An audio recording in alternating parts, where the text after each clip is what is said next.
Bwana, mboga za majani zimekuwa zina umuhimu sana kwenye mwili wa binadamu kwa sababu inatoa virutubisho vinavyohitajika kwenye mwili wa mwanadamu. Sasa kwa leo tumeweza kutembelea eneo la Ilula, ambapo eneo hili wakulima wengi wanalima sana mboga mboga. Kama unaona sehemu niliyosimama hii, washawatika mboga zimekuwa, wameshazichomoa. Sehemu nyingine ndo wanazichuma kama hivi, sehemu nyingine ndo zimeatikwa bado ndogo ndogo, sehemu nyingine wanaandaa vitalu kama hivi. Sasa kwa leo tutaka tuelezee mahitaji muhimu ya mboga za majani. Ukitaka kupanda mboga za majani unahitaji nini, au tuseme mboga za majani zinahitaji nini kipindi zikiwa shambani? Hitaji la kwanza ni mbolea. Hapa tutazungumzia mbolea za aina mbili. Tutazungumzia mbolea za asili ambazo zinatokana na wanyama, au tuseme samadi, na mbolea ambazo zinatengenezwa mbolea za dukani. Mmea unahitaji sana mbolea ya samadi. Ukitaka kupanda mboga mboga tumia mbolea ya samadi kwa sababu ile inakuwa ipo vizuri sana, ambapo mbolea ya samadi ni vinyesi vya wanyama, mfano mbolea ya ng'ombe. Ukitaka kutumia mbolea za dukani na kushauri tumie mbolea yenye nitrogen nyingi. Tunatumia mbolea yenye nitrogen nyingi. Achana na kutumia mbolea ya dawa sije kwenda kuimarisha mizizi, hapana. Mboga inahitaji sana kwenda kuimarisha mizizi. Kwa nini? Hii mboga kipindi na chumwa tunakuwa tunaing'oa. Asilimia kubwa wanaolima mboga wanakuwa wanaing'oa.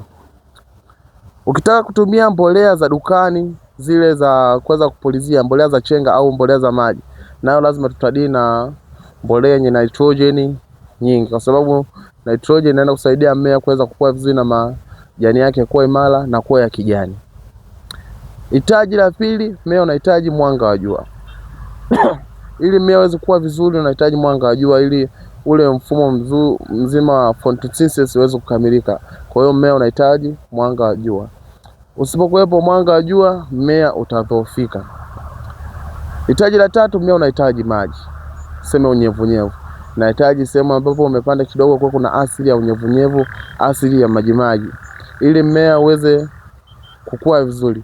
Ukikosa majimaji, mmea utanyauka na utakufa kabisa. Na cha nne na muhimu sana, watu wengi wameshindwa kujua, ni udongo. Mboga mboga zinahitaji sana kuoteshwa sehemu ambapo pana udongo mzuri, udongo ambao hutuamishi sana maji, na huo udongo huo una asili. Udongo huo una rutuba.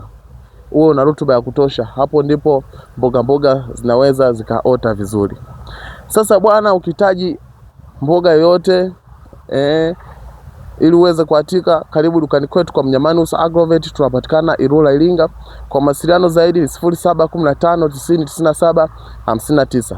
Njoo tukueleweshe jinsi ya kupanda mboga, jinsi ya kutengeneza kitalu, jinsi ya kutengeneza matuta, jinsi ya kuatika mpaka kuja kuvuna. Sisi tutakupa mbolea zote, na ukihitaji maelekezo tutakueleza. Karibu dukani kwetu kwa sasa. Sisi tunapatikana Ilula, Iringa.